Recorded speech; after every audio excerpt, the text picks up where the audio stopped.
In a world enamored by Hollywood, its celebrities, their paradigms and ideals, is this where it's at?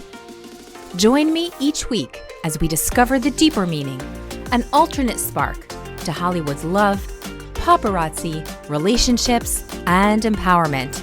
Yes, my friend, I am sparked by Hollywood. Welcome to Sparked by Hollywood, the podcast that's all about shining the unique spark and inner meaning beyond the typical and traditional Hollywood love. Back in 2017, the Today Show featured a story that mom and son were being reunited after nearly 30 years apart. Thanks to modern technology and a DNA test that the son had recently taken, mom and son, again, were being reunited just in time for Mother's Day. And what's special about the story, says the Today Show, that the son now has gained two moms, his biological mom and his adopted mom. The Today Show host explained that this story actually began when this boy was a mere few hours old, and he was left at the doorstep of a local nursing home, abandoned in a banana box. He was left there by his mom and then adopted by a loving family. He did live a wonderful life. He had a wonderful, supportive family unit, but he was always wondering where he came from, and he knew he was adopted. They were open with him. They were loving and let him know that he did have biological parents. And for him not knowing who they were, that left a gaping hole in his heart. Eventually, his search brought him to a DNA test, which eventually led him to finding his birth mom. When he met his mom, and when this story was featured on the Today Show, it gave his mom the opportunity to tell her story. Through tears streaming down her cheeks, she explained that she got pregnant at the age of 16, and she just wasn't ready for it. She was ashamed that she got pregnant.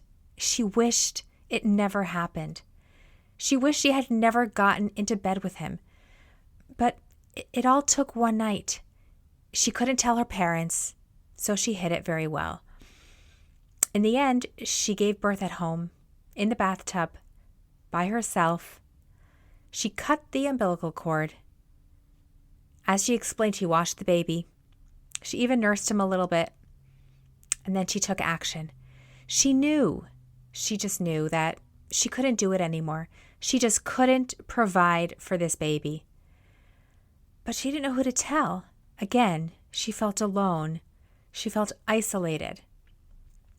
But she did want to give her son the best chances at life. She knew that loving and compassionate people work at nursing homes, so it seemed like the best place to drop him off. In a banana box, the sturdiest thing that would support her son in his transition into someone else's love and care. She hoped. She put the box down, and without turning back, she just walked away. She did wonder all these years what had happened to her son. Was he okay? Was he thriving? And now, almost 30 years later, they got the chance to embrace. What a loving moment it was. Of course, it was all captured on the Today Show cameras. Of course, it made big headlines. Mom and son reunited just in time for Mother's Day. And all thanks to a modern-day DNA test. And yet, I wonder where the inspiration is over here. Whose lives are being touched? Whose lives are being transformed? Listen, I get it. I get how the story raises the ratings of the show. But have we really changed lives along the way? Have we really empowered this mom in honor of Mother's Day? Does the empowerment lie in reuniting parents and children who were born by mistake? Or does the empowerment lie in giving these young adults the power to say no to intimacy when it's just not the right time. As I heard one social media influencer once say, if you're not ready to be a dad, then don't do daddy things. But that doesn't seem to be the trajectory of the hookup culture that society has laid out for us. We're surrounded by people commonly saying, he or she is so hot, I just want to get into bed with them. What happened to the initial coffee date? What happened to the deep conversations? Like getting to know them, understanding what more they have to give than just offering their bodies?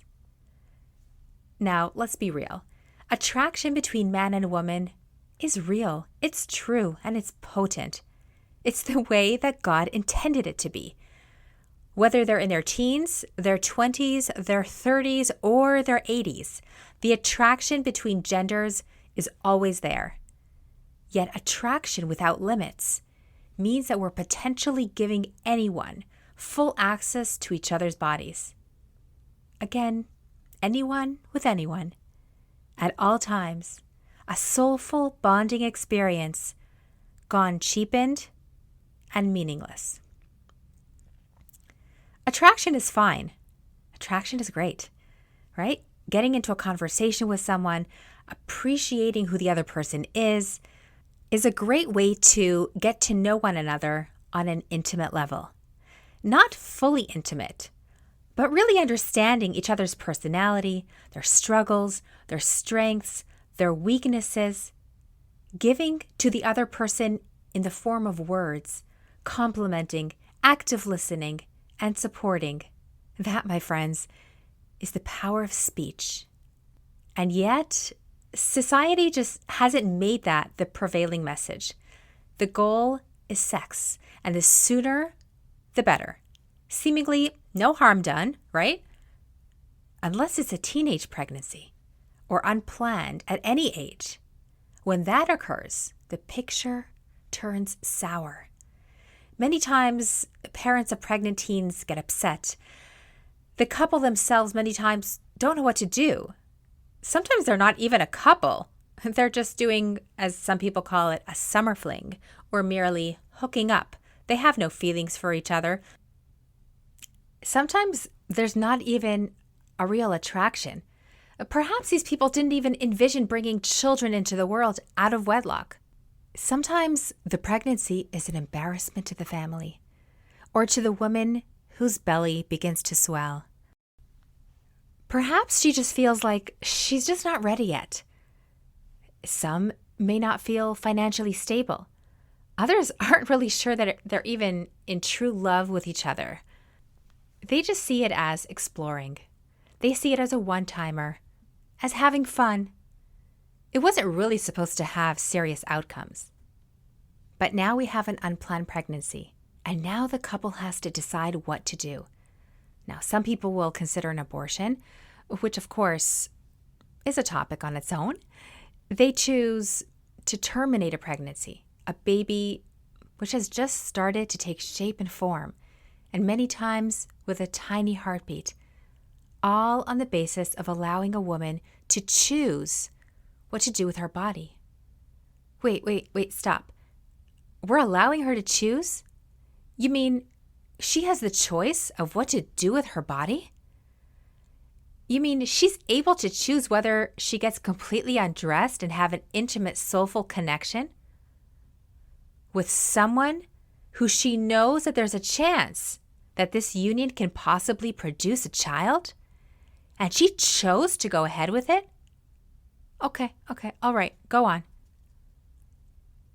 So this child that's born from this choice didn't choose the circumstances. It was created from an act of love, right? And that's the way children are supposed to come into being, with a father and mother who are married, who give an identity to the child, who give the child a sense of secure belonging in this world. Not having either parent walk away from them or give them up for adoption, as this child may navigate this confusing world with a leading sense of uncertainty. This child born out of a one-timer experience will live his or her life wondering about their identity. All the while, thoughts being formed in their psyche of, where do I come from? Where do I belong? When children don't know their roots, they're on a quest to find out, to figure out that primal knowledge of belonging. And we applaud them when that belonging is found. We wipe our tears for those who are separated at birth and reunited so many years later. Yet we do nothing to encourage a healthy union of parents before the child is born. We don't tell the woman, hey, you had a choice what to do with your body, and you misused your right. Where are the schools and the parents when it comes to truly empowering our teens? Oh, they're there. They are there. But it's not Hollywood's agenda. That message won't make a good TV show because it's easier to monetize on someone else's pain after the fact. It's more popular to attract the masses on this message rather than the message of modesty and true empowerment. Rabbi Manis Friedman tells a potent story in his book, Doesn't Anyone Blush Anymore? It's a great book with timeless insight and practical guidance. It's a book that I must have read it over 20 years ago. And the story itself probably took place an additional 20 years earlier. But the message still rings true. He relates that he was once speaking for a group of teenagers on some topic. After the talk, a group of teens, both boys and girls, had approached him and they asked to speak with him privately. They said that they were planning a camping trip together and they wanted to know if it was okay if they can sleep two to a sleeping bag. Don't worry, they said. They wanted to reassure the rabbi. Don't worry, if a boy and girl happen to be the ones sharing the sleeping bag, we're going to be really careful and we're not going to do anything. Wait, so you're asking me if it's okay? Asked Rabbi Friedman. No, it's not okay. It's outright dangerous. What you're asking of me is to give you my blessings to be in close proximity of the opposite gender and to squelch your sexual desires. No, that's not the way we're intended to be. That's not the way we're intended to live. We were created to desire one another, to be turned on, and to unite sexually. So don't put yourself in a position where you have to teach yourself otherwise and show that you got self-control. I don't want you, he said, to cheapen the intimately sexual experience, especially at this age, especially when you're so young. See, Judaism clearly promotes and encourages love, sexual intimacy, intimate desire between man and woman, but only, and hear this, only within the sacred confines of the edifice of marriage.